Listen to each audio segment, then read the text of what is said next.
अहमदाबाद का वो स्कूल जहाँ फीस तो हजारों में थी लेकिन इंसानियत की कीमत 0 था। अरे इनके सिक्योरिटी गार्ड ने तक नहीं उठा। अगर वो टाइम पे बच्चा पहुंचता था आज वो जिंदा होता। इस स्कूल में पढ़ता आज तक मेरे बेटे को प्रार्थना नहीं आती है। एक 10th क्लास का लड़का खून से लथपथ जमीन पर तड़पता रहा और स्कूल मैनेजमेंट एम्बुलेंस बुलाने के बजाय सीसीटीवी फुटेज मिटाने में लगी थी। और आखिर स्कूल में एक क्लास 8 के बच्चे के अंदर ऐसी कौन सी नफरत थी जिसने अपने ही सीनियर क्लास 10th के बच्चे का गला रेत दिया। Welcome to episode 2 of crime mind and human behaviour. School एक ऐसी जगह है जहाँ पेरेंट्स ये सोच के चैन की सांस लेते हैं कि चलो अब बच्चा हमारा वहाँ सेफ है। वहाँ टीचर्स हैं, गार्ड्स हैं, रूल्स हैं, किसी को ये डर नहीं रहता कि स्कूल के गेट से बच्चा जिंदा निकलेगा या नहीं। लेकिन अहमदाबाद के 7th डे एडवेंटिस्ट स्कूल में जो हुआ उसने ये भरोसा जड़ से हिला दिया, क्योंकि यहाँ एक स्टूडेंट मरा नहीं बल्कि उसे मरने दिया गया। नयान संतनी एक 15 साल का लड़का जो अहमदाबाद के 7th डे एडवेंटिस्ट स्कूल में पढ़ता था। रोज की तरह सुबह उठकर बैग उठाकर स्कूल जाता, क्लास अटेंड करता और अपने दोस्तों के साथ बैठता। कोई खास पहचान नहीं, कोई खास इमेज नहीं, बस एक नॉर्मल स्कूल का लड़का। नयान न किसी तरह का झगड़ालू था, न ही किसी तरह का बैड बॉय। वो उन बच्चों में से था जो अपनी लिमिट्स में ही रहते हैं। टीचर्स भी उसे एक डिसेंट स्टूडेंट के तौर पे जानते थे। क्लास में ज्यादा बोलता नहीं था लेकिन इश्यूज से भी भागता नहीं था और वो अपने छोटे कजिन का काफी ध्यान रखता था। अगर उसे लगता था कि स्कूल में उसका कजिन किसी प्रॉब्लम में है तो वो तुरंत उसकी मदद के लिए पहुंच जाता, बट न लड़ने के लिए न धमकाने के लिए, बस बात को सुलझाने के लिए। लेकिन उस वक्त ये किसी ने नहीं सोचा था कि उसकी ये बात आगे चलकर इतनी बड़ी बन जाएगी। उस समय तो सब कुछ बिल्कुल नॉर्मल लग रहा था। स्कूल के कॉरिडोर वही थे, टीचर्स वही थे, बच्चे भी वही थे। किसी को अंदाजा भी नहीं था कि कुछ ही दिनों बाद यह लड़का स्कूल में ही खून से लथपथ मिलेगा। फिर 13 अगस्त 2025 स्कूल का नॉर्मल सा दिन, असेंबली, क्लास, ब्रेक, शोर। इसी बीच सीढ़ियों पर एक मामूली सी टक्कर होती है क्लास 8 के 2 बच्चों के बीच। अब ये कोई बड़ी बात नहीं है, ऐसे छोटे झगड़े तो रोज होते हैं, लेकिन इस बार इन्हीं दोनों बच्चों में से एक बच्चा नयान का छोटा कजिन भाई था। फिर उन दोनों के बीच बात थोड़ी बढ़ने लगी। पहले तो सिर्फ बहस थी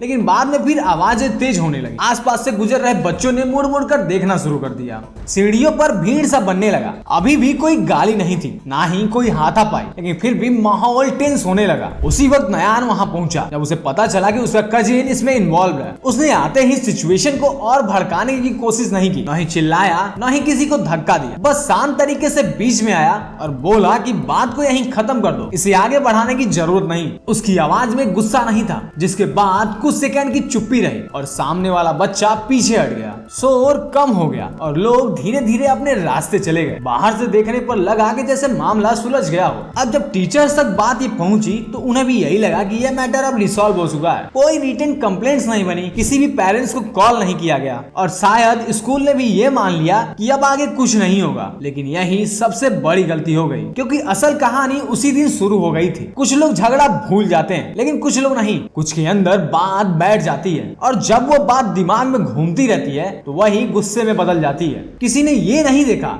कि क्लास 8 का वो बच्चा चुप तो हो गया था लेकिन ये नॉर्मल नहीं था। अब स्कूल मैनेजमेंट के पास पहले भी कंप्लेंट्स थे, छोटे मोटे डिस्प्यूट्स, आर्गुमेंट, थ्रेड्स, लेकिन हर बार यही सोचकर दबा दिया गया कि बच्चे हैं, हो जाता है। पेरेंट्स को कुछ नहीं बताया गया, काउंसलिंग नहीं हुई, किसी ने ये नहीं पूछा कि बच्चों के बैग में क्या आ रहा है और क्या जा रहा है। और देखा जाए तो यही सबसे बड़ी प्रॉब्लम है, क्योंकि अगर ऐसा होता तो आने वाला हादसा टल सकता था। और फिर आया 19 अगस्त 2025।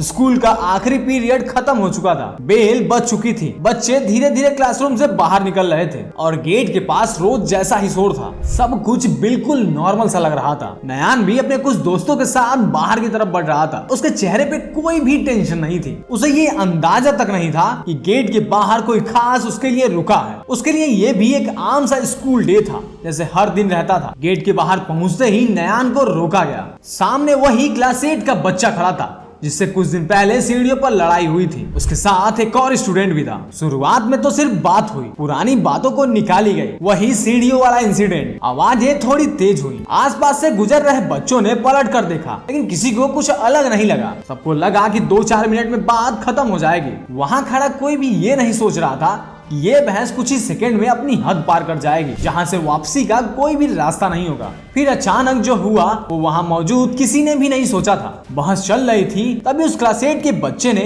बिना कुछ सोचे समझे अपना बैग खोला। एक पल को ये लगा कि शायद वो कुछ दिखाने वाला है या फिर बात खत्म करने के लिए कुछ कहने वाला है, लेकिन अगले ही पल बैग के अंदर से जो निकला उसने माहौल पूरी तरह से बदल दिया। वो एक पेपर कटर था, वही चीज जो आमतौर पर स्कूल प्रोजेक्ट्स, आर्ट क्राफ्ट्स या फिर चार्ट्स वगैरह के काम में इस्तेमाल होते हैं। रोज क्लासरूम में ही पड़ी रहती है, उसे कोई खतरनाक नहीं मानता, लेकिन उस दिन वही पेपर कटर हथियार बन चुका था और सामने खड़ा था एक ऐसा लड़का जिसे इसके बारे में बिल्कुल अंदाजा भी नहीं था। एक नहीं, दो नहीं, बल्कि कई वार किए गए और इतनी तेजी से कि नयान को समझने का मौका भी नहीं मिला कि आखिर हो क्या रहा है। आसपास खड़े बच्चे कुछ सेकंड के लिए फ्रीज हो गए, फिर चीख पुकार मच गई, कोई चिल्लाया, कोई पीछे हट गया। हमला होते ही दोनों लड़के वहां से भाग निकले। सब कुछ ही पलों में हो गया। नयान वहीं खड़ा था, खून से भीगा हुआ। उसे शायद खुद भी नहीं समझ में आ रहा था कि उसके साथ क्या हुआ है। सबसे डरावनी बात भी यहीं से शुरू होती है। नयान स्कूल कैंपस के अंदर आया, जमीन पर गिर पड़ा, उसका खून बह रहा था। कुछ लोगों का कहना है कि नयान पूरे 30 मिनट तक वहीं जमीन पर पड़ा रहा। वो बीच बीच में हिलने की कोशिश करता, जैसे किसी को उठाने का इंतजार कर रहा हो। टीचर्स आए, स्कूल स्टाफ भी पहुंचा, कोई उसके पास बैठा, किसी ने उसके चेहरे पर पानी के छींटे मारे, कोई दूर खड़ा होकर फोन पर बातें करता रहा, लेकिन किसी ने भी उसे गोद में उठाकर हॉस्पिटल ले जाने का फैसला तक नहीं किया। सब जैसे किसी और के डिसीजन का इंतजार कर रहे थे। और सबसे हैरानी वाली बात यह है कि एम्बुलेंस तक नहीं बुलाई गई। स्कूल के पास इमरजेंसी के लिए जो रूल्स होते हैं वो उस वक्त दिखाई ही नहीं दिया। हर मिनट कीमती था, लेकिन कोई मिनट काउंट ही नहीं कर रहा था। और उन्हीं दीवारों के अंदर शायद ये सोचा जा रहा था कि बात ज्यादा फैलनी नहीं चाहिए। उस पल जान से ज्यादा जरूरी बन गई स्कूल की इमेज। और फिर जब नयान की माँ को फोन किया गया तब हालात हाथ से निकल चुके थे। वो घबराई हुई बदहवास हालत में स्कूल पहुंची। गेट के अंदर पहुंचते ही उनकी नजर सीधे अपने बेटे पे गई। माँ ने उसे आवाज दी, झकझोरा, लेकिन आसपास खड़े लोग बस तमाशा देख रहे थे। किसी ने स्ट्रेचर तक नहीं लाया, किसी ने एम्बुलेंस का इंतजाम तक नहीं किया। आखिरकार वही माँ अपने घायल बेटे को किसी तरह से उठाकर बाहर लेके आई, ऑटो में बिठाया और हॉस्पिटल की तरफ भागी, इस उम्मीद में कि शायद अभी भी कुछ बचा हो। हॉस्पिटल पहुंचते ही डॉक्टर्स ने पूरी कोशिश की, लेकिन कुछ ही देर में डॉक्टर अंदर से बाहर आए और बहुत शांत और भारी आवाज में कहा कि अगर उसे सही टाइम पर लाया गया होता तो आज उसकी जान बच सकती थी। उस पल एक माँ ने अपना बेटा खो दिया और नयान अब इस दुनिया में नहीं रहा। इसके बाद जो हुआ वो इतना शॉकिंग था, उतना ही गिरा हुआ, क्योंकि नयान को जब हॉस्पिटल ले जाया जा चुका था तब स्कूल के अंदर हलचल किसी और बात की चल रही थी। स्टाफ ने तुरंत सफाई के लिए वाटर टैंकर बुलाया। जहां कुछ देर पहले खून बिखरा हुआ था वहां पानी डाला गया, जमीन धोई गई, निशान मिटाए गए। धीरे धीरे वो जगह फिर से वैसी ही दिखने लगी जैसे रोज दिखती थी, जैसे मानो वहां कुछ हुआ ही नहीं हो। ना कोई मार्किंग छोड़ी गई, ना पुलिस का आने का इंतजार किया गया। उस वक्त किसी ने ये नहीं सोचा कि ये सबूत हैं। ज्यादा जरूरी ये था कि स्कूल का माहौल नॉर्मल दिखे, ताकि बाहर के लोगों को ज्यादा कुछ न दिखे। और सीसीटीवी फुटेज वो भी गायब था, क्योंकि बस उस दिन रिकॉर्ड नहीं हुआ था या फिर रिकॉर्ड होने ही नहीं दिया गया। पुलिस इन्वेस्टिगेशन आगे बढ़ी तो धीरे धीरे एक एक कर ऐसी बातें सामने आई जिसने सबको हैरान कर दिया। पता चला कि नयान और आरोपी के बीच सिर्फ हाल का ही झगड़ा नहीं था। पिछले करीब 4 सालों से छोटे मोटे रोज झगड़े होते रहे थे। कभी बातों में तकरार, कभी नजरें दिखाना, कभी धमकी देना, अलग अलग मौके थे, लेकिन स्कूल ने इन्हें कभी सीरियस इंसिडेंट के रूप में लिया ही नहीं। और सबसे बड़ी बात यह थी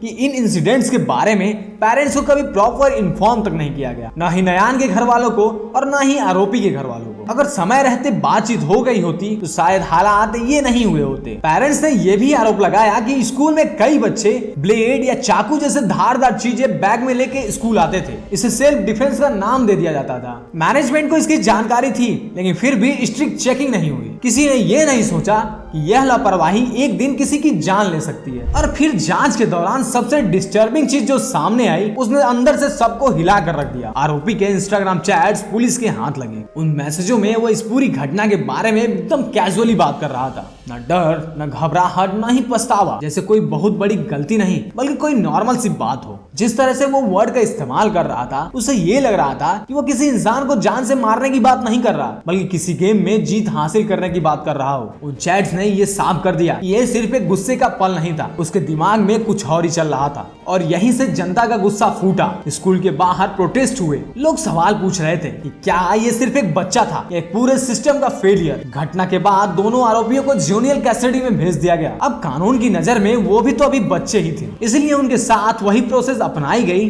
जो नाबालिगों के लिए होती है। पेपर बने, फॉर्मेलिटीज हुई और सिस्टम आगे बढ़ गया। लेकिन इस पूरे प्रोसेस में एक चीज कहीं पीछे छूट गया। नयान के पेरेंट्स के लिए ये कोई लीगल केस नहीं था, यह उनकी पूरी जिंदगी का सबसे बड़ा नुकसान था।